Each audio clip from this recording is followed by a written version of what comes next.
నీటికి అన్నిటికి సంబంధించి పవర్కు సంబంధించి ల్యాండ్కి సంబంధించి ఇంత అవసరమా, అంత పెద్ద సంస్థకి ఇవ్వాల్సిన అవసరమా అనేది వాళ్ళు చెప్పారు. అంత పెద్ద సంస్థ అనుకుంటే 1,33,000 కోట్ల రూపాయలు పెట్టుబడులు పెట్టబోతున్న సంస్థ అనుకుంటే విశాఖపట్నాన్ని కొనగలదు. గుర్తుపెట్టుకోండి, విశాఖపట్నాన్నే.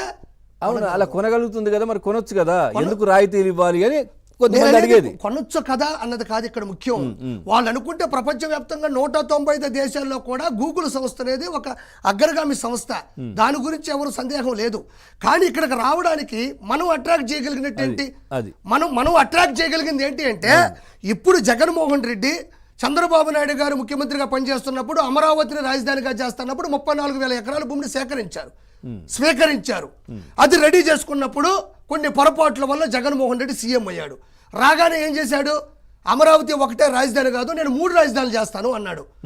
అయితే 3 రాజధానులు అన్న ఒక మాట వల్ల ఏమైపోయింది, ఒక చోట ఇప్పుడు ఒక మజ్జిగ ఉంది, ఒక అర గ్లాసు నీళ్ళు పోసా, కొంచెం ఇటు వచ్చింది ఇంకో గ్లాసు నీళ్ళు పోసా, ఇటు వచ్చింది ఇంకో గ్లాసు నీళ్ళు పోస్తే నీళ్ళు అయిపోతుంది. అది మజ్జిగ, చక్కని మజ్జిగ ఉన్న దాన్ని నీళ్ళు చేశాడు 3 రాజధానులు అని చెప్పడం వల్ల.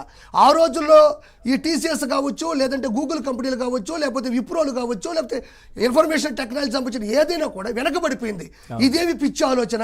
చంద్రబాబు నాయుడు గారు హైదరాబాద్లో సైబరాబాద్గా తీర్చిదిద్దాడు.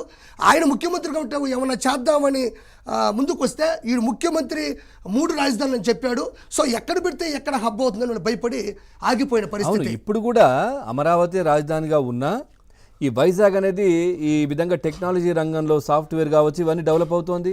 కర్నూలు ఈ ప్రాంతం మొత్తం కూడా పరిశ్రమలు ఇవన్నీ వస్తున్నాయి, సమానంగా అన్ని కూడా డెవలప్ అవుతున్నాయి కదా. చిన్న ఉదాహరణ, మద్రాసు ప్రెసిడెన్సీ నుంచి మన తెలుగు రాష్ట్రం విడిపోయిన తర్వాత, ఆంధ్ర రాష్ట్రంగా ఏర్పడిన తర్వాత, మద్రాసు రాష్ట్రంలో ఉండేటువంటి తెలుగు వారు సినిమా ఇండస్ట్రీ ఏదైతే ఉందో మనకు అక్కడ తర్వాత మన రాష్ట్రం తెలుగు వారు భాషా పరియుక్త రాష్ట్రంగా అమరజీ పొట్టి శ్రీరాములు గారి పుణ్యాన మనకి ఆంధ్రప్రదేశ్ ఆంధ్ర రాష్ట్రం అయింది.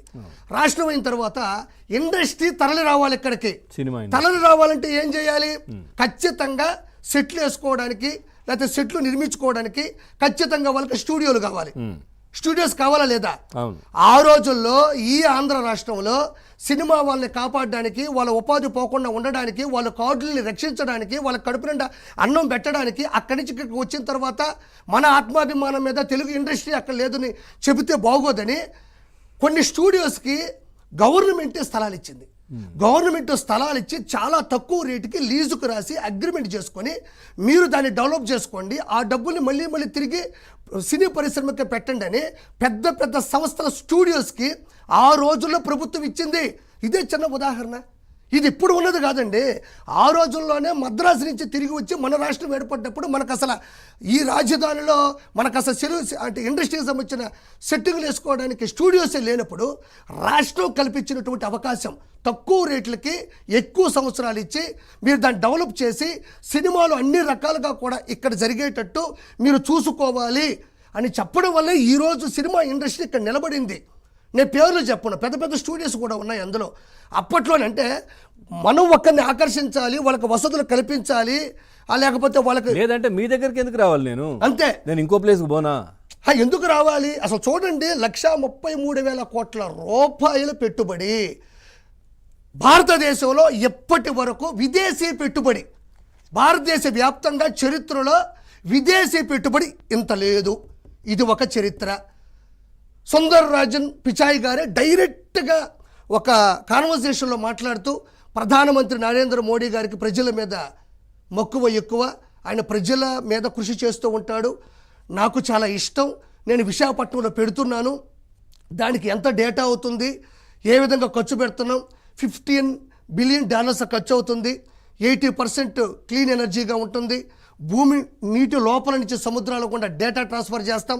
12 దేశాలకి, న్యూజిలాండ్ కావచ్చు, ఆస్ట్రేలియా కావచ్చు, సింగపూర్ కావచ్చు లాంటి దేశాలకి మన విశాఖపట్నం నుంచి డేటా ట్రాన్స్ఫర్ అవబోతుంది. ఆ 12 దేశాలు చెప్పుకుంటాయి. భారతదేశంలో ఉండే 28+8 రాష్ట్రాల్లో ఉండేటువంటి ఆంధ్రప్రదేశ్లో నుంచి విశాఖపట్నం నుంచి డేటా ట్రాన్స్ఫర్ మనకు వస్తుంది. మరి ఎక్కడో మన చంద్రమండలంలో జెండా ఎగిరేస్తే ఎట్టుంటుందో 12 దేశాల్లో మన జెండా ఎగరబోతుంది. మరి ఎందుకు వీళ్ళ విమర్శలు ఎందుకు? ఇంత అద్భుతంగా జరుగుతుంది కదా, ఏంటి విమర్శలు ఇవి? సార్, రప్ప అనే వాళ్ళకి ఈ జెండా విలువ ఏం తెలుస్తుంది? రెండోది, చంద్రబాబు నాయుడు గారు చేస్తున్న ఈ పనికి వాళ్ళకి భయం పట్టుకోలేదా? భయం పట్టిందా లేదా?